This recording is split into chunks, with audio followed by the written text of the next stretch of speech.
بس وہ ہر سوال کے جواب میں یہی کہتی تھی کہ میں ہی قاتلہ ہوں، آپ مجھے سزا دے سکتے ہیں۔ سلطان نے سر پکڑ لیا، آخر یہ کیسی ڈھیٹ عورت تھی۔ سلطان چاہتے تھے کہ کسی طرح سے وہ بچ جائے، مگر وہ موت کو گلے لگانا چاہتی تھی۔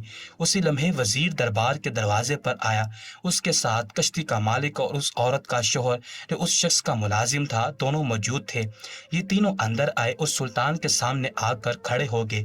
وزیر نے سلطان سے کہا کہ وہ ان کے حکم کے مطابق مالک اور ملازم دونوں کو لے کر آیا ہے۔ سلطان نے وزیر کو شاباشی دی اور اسے دربار سے چلے جانے کو کہا۔ وزیر الٹے قدموں دربار سے چلا گیا۔ اب بادشاہ نے اپنی توجہ دونوں مالک اور ملازم کے اوپر کی۔ کشتی کا مالک بڑے کرفر کے ساتھ سلطان کے سامنے کھڑا تھا۔ اسے اپنے اس طرح سے محل میں بلایا جانا پسند نہیں آیا تھا۔ اس کے ساتھ کھڑا ہوا ملازم کینہ توز نظروں کے ساتھ اپنی بیوی کو گھور رہا تھا۔ اس کی نظر میں نفرت ہی نفرت تھی۔ سلطان کے دیکھتے ہی دیکھتے عورت کے شوہر نے اپنی بیوی کو نفرت سے گھورتے ہوئے اچانک زمین پر تھوک دیا اور کہنے لگا، تم جیسی عورت عزت کے لائق ہی نہیں تھی، مگر میں نے تمہیں عزت دی۔ نہ جانے سلطان نے ابھی تک تمہیں قید کیوں نہیں کیا، حالانکہ تم تو اس لائق ہو کہ تلوار سے تمہاری گردن اڑا دی جائے۔ سلطان کو اس کی بات بہت عجیب لگی۔ کسی مرد کو اپنی بیوی پر اس قدر غصہ کیسے آ سکتا تھا، جبکہ اس کے پاس کوئی ثبوت بھی نہ تھا، کیونکہ اس کی بیوی ان دونوں مردوں کے ساتھ بدکاری کر رہی تھی۔ سلطان نے اسے ٹوکا تو وہ آدمی ایک دم بھڑک اٹھا اور کہنے لگا، حضور آپ کچھ نہیں جانتے، اس عورت کی فطرت میں ہی دغا دینا ہے، کسی مرد کی وفادار نہیں ہو سکتی۔ سلطان نے ناگواری سے پوچھا، آخر تم یہ کیسے کہہ سکتے ہو کہ یہ کسی مرد کی وفادار نہیں ہو سکتی؟ کیا تم سے پہلے بھی کسی مرد کے ساتھ اس نے دھوکہ کیا ہے؟ سلطان کا یہ پوچھنا تھا کہ اس عورت کا شوہر بالکل خاموش ہو گیا اور زمین کو گھورنے لگا۔ سلطان کے کئی بار سوال کرنے پر بھی وہ کچھ نہ بولا۔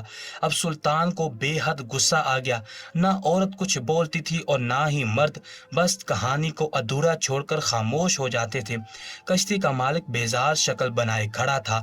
سلطان کو یاد آیا کہ کہانی کا اصل کردار تو وہ ہے۔ سلطان نے اسے مخاطب کیا اور کہنے لگے، معاف کرنا میرے دوست، تمہیں محل اس طرح طلب کرنا شاید تمہیں پسند نہیں آیا، مگر میں دراصل تم سے تمہارے بچے کی موت کا افسوس کرنا چاہتا ہوں۔ میں نے کل دیکھا تم قبرستان میں اپنے بیٹے کی قبر کے سرہانے بیٹھ کر رو رہے تھے اور کچھ اعتراف کر رہے تھے کہ تم نے اس سے کیا ہوا وعدہ پورا کر دیا ہے۔ یہ سنتے ہی کشتی کے مالک کا رنگ اڑ گیا، وہ بے حد خوف زدہ نظر آنے لگا۔ اس نے بے یقین نظروں سے سلطان کی جانب دیکھا۔ سلطان گہری نظروں سے اسے ہی دیکھ رہے تھے۔ کشتی کے مالک کو اندازہ ہو گیا کہ سلطان اس کے بارے میں بہت کچھ جان چکے ہیں۔ یکدم ہی وہ ڈھیلا پڑتا ہوا نظر آنے لگا۔ اس نے خاموشی سے ہتھیار ڈال دیے۔ سلطان نے اس سے پوچھا، کیا تم مجھے خود بتاؤ گے یا میں تمہیں بتاؤں؟ تمہارے اس کشتی کے سفر سے لے کر آج تک میری نظر تم پر تھی اور میں سب کچھ جانتا ہوں، بس میں تمہارے منہ سے سننا چاہتا ہوں، آخر تم نے اس عورت کا دیا ہوا گلدستہ کیوں چرایا؟ کشتی کا مالک بے حد حیران تھا کہ سلطان ساری باتوں کو کیسے جانتے تھے۔ وہ سوچتا ہی جا رہا تھا اور بولنے پر آمادہ نہ تھا۔ سلطان نے اندازہ کر لیا کہ وہ لاتوں کا بھوت ہے۔ سلطان نے ایک سپاہی کو اشارہ کیا جو دربار میں اس وقت ان کی پشت پر کھڑا ہوا تھا۔ اس کے ہاتھ میں تلوار تھی۔ جیسے ہی وہ تلوار لے کر کشتی کے مالک کی جانب بڑھا، وہ ایک دم سے گھبرا گیا اور کہنے لگا، رحم کیجیے حضور، میں آپ کو ساری بات بتاتا ہوں۔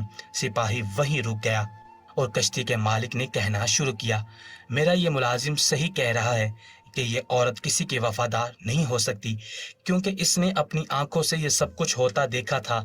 یہ عورت پہلے میری بیوی تھی اور یہ شخص میرا ہی ملازم تھا، مگر فرق صرف اتنا تھا کہ اس نے میری شکل نہ دیکھی تھی۔ میں دوسرے ملک میں کاروبار سنبھالتا تھا۔ ایک دو بار یہ میری غیر موجودگی میں میرے گھر آیا اور اس کی نظر میری بیوی پر پڑی۔ چونکہ یہ بے حد حسین تھی، میں نہیں جانتا تھا کہ ان دونوں میں کس نے دوسرے کو ورگلایا، مگر میرا گھر برباد ہو گیا۔ میری بیوی اس کے ساتھ گھر سے بھاگ گئی اور ان دونوں نے یہاں مصر میں آ کر اپنا گھر بسا لیا، ایک دوسرے سے شادی کر لی۔ میری بیوی نے میرے 8 سالہ بچے کا بھی لحاظ نہ کیا جو ان دنوں شدید بیمار تھا۔ وہ ماں کی جدائی نہ سہ پایا اور چند دنوں میں ہی اس کا انتقال ہو گیا۔ ایک طرف بیوی کی جدائی کا صدمہ تھا، اس کی بے وفائی کا غم تھا، اور دوسری جانب بچے کی موت کا صدمہ۔ میری تو دنیا ہی اجڑ گئی، مگر میں نے اس روز قسم کھا لی کہ میں ان دونوں کو بھی چین سے نہیں رہنے دوں گا۔ میں نے اپنا کاروبار مصر منتقل کیا اور یہاں آ گیا۔ خاموشی سے میں نے ان دونوں میاں بیوی پر نظر رکھنا شروع کر دی۔ نہ جانے وہ کون سی خوشی تھی جو میں اپنی بیوی کو نہ دی تھی، جو اسے اس بیکار انسان سے ملی۔ یہ میری جس دکان پر کام کرتا تھا، میں نے اسے وہاں سے نکال دیا اور بعد میں اسے ایک نیا آدمی بن کر اپنے پاس کام دے دیا، اسے اپنا ملازم خاص بنایا۔ یہ آج تک نہ جانتا تھا کہ میں اس کا وہی پرانا مالک ہوں جس کی بیوی کو بھگا کر اس نے اس سے شادی کی ہے۔ میں اسے اپنے ساتھ ہی سفر پر لے جانے لگا، ساتھ ہی ساتھ میں اس کے کان بھرتا رہتا کہ اسے اپنی بیوی کی نگرانی کرنی چاہیے۔ یہ نہیں جانتا تھا کہ میں ہی اس کی بیوی کا سابقہ شوہر ہوں۔ اب کی بار جب سفر پر اس نے مجھے وہ گلدستہ دکھایا جو میں برداشت نہ کر سکا، اس کی نظر سے غائب ہوتے ہی میں نے وہ گلدستہ چرایا، اس کی جگہ جلد مرجھا جانے والے پھولوں کا گلدستہ رکھ دیا۔ ان دونوں نوجوانوں کو میں نہیں بھیجا تھا، وہ دونوں میرے ملازم تھے۔ انہیں ایک مناسب رقم ملی تو وہ سب کچھ کرنے پر تیار ہو گئے۔ انہیں مصر پہنچنے میں ذرا دیر ہو گئی۔ جب وہ یہاں پہنچے تو انہوں نے میری سکھائے ہوئے طریقے کے مطابق اس عورت کے ساتھ بدکاری کرنا چاہی۔ میں جانتا تھا کہ جب وہ دونوں اپنے مقصد میں کامیاب ہو جائیں گے تو محلے والے اس کے خلاف گواہیاں دیں گے اور اس کا شوہر بھی اسے چھوڑ دے گا، مگر نہ جانے کیسے اس نے 2 ہوشیار نوجوانوں کو مار ڈالا۔ اگلی صبح جب میں اس کے گھر گیا تو میں اس کا لٹا پھوٹا چہرہ دیکھنا چاہتا تھا، مگر وہاں تو کنویں میں میرے دونوں ملازمین کی لاشیں پڑی تھیں۔ میری سابقہ بیوی نے مجھے دیکھ لیا اور وہ پہچان کی کہ یہ سارا کھیل میرا رچایا ہوا ہے۔ یہ مجھے چھوڑ کر بھاگ آئی تھی، اس لیے کسی کو بتا بھی نہ سکتی تھی کہ میں ہی اس کا سابقہ شوہر ہوں، اور نہ ہی یہ مجھ پر الزام دے سکتی تھی۔ میرا کھیل تو مکمل نہ ہوا، مگر آج بھی میں نے اس کے شوہر کو اس کے ساتھ بدسلوکی کرتے دیکھا تو میرے اندر جلنے والی انتقام کی آگ ٹھنڈی پڑ گئی۔ آج محلے والے اس کو جس طرح شک والی نظروں سے دیکھ رہے تھے، وہ ویسے ہی نظریں تھیں جن نظروں سے میرا رشتہ دار اور محلے والے مجھے دیکھتے کرتے تھے جب یہ مجھے چھوڑ کر بھاگ گئی تھی۔ بس یہی ہے میری کہانی۔ میں نے جو کچھ کیا وہ سب کچھ آپ کو بتا دیا۔ سلطان نے اس کشتی والے کی بات سنی تو ٹھنڈی سانس بھر کر رہ گئے۔ وہ جانتے تھے کہ انتقام کی آگ میں جلنے والا انسان کسی بھی حد تک جا سکتا ہے۔ سلطان نے ایک نظر اس عورت کے شوہر پر ڈالی، وہ نادم نظر آ رہا تھا۔ سلطان نے اسے مخاطب کیا اور بولے، کیا تم اپنے بارے میں کچھ کہنا چاہتے ہو؟ تم نے اپنے مالک کی بیوی کو ورغلا کر امانت میں خیانت کی، تمہارے اور اس عورت کی وجہ سے ایک معصوم بچے کی جان چلے گئی۔ کیا تمہارے پاس اپنی صفائی میں کہنے کے لیے کچھ ہے؟ سلطان کی بات سنتے ہی وہ شخص ہاتھ مسلنے لگا، تبھی بھی وہ عورت پھوٹ پھوٹ کر رونے لگی اور روتے ہوئے زمین پر بیٹھ گئی۔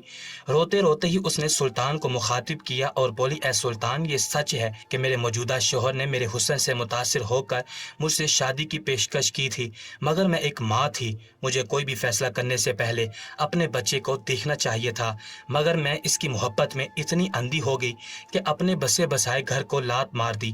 میں نہیں جانتی تھی کہ میری جدائی میں میرا بچہ دنیا سے ہی چلا جائے گا۔ اب مجھے کسی پل چین نہیں آئے گا، بہتر یہی ہے کہ آپ مجھے سزائے موت دے دیں۔ عورت پھوٹ پھوٹ کر رونے لگی، اس کی آواز اس کے حلق میں ہی کہیں دب کر رہ گئی۔ سلطان تعصب سے ان دونوں مرد اور عورت کو دیکھ رہے تھے جنہوں نے ایک دوسرے کو پانے کے لیے غلط راستہ چنا تھا اور 2 لوگوں کی زندگیوں کو داؤ پر لگا دیا تھا۔ سلطان کے سامنے کھڑے ہوئے تینوں افراد اپنے اپنی جگہ پر مجرم تھے اور سبھی سزا کے حقدار تھے۔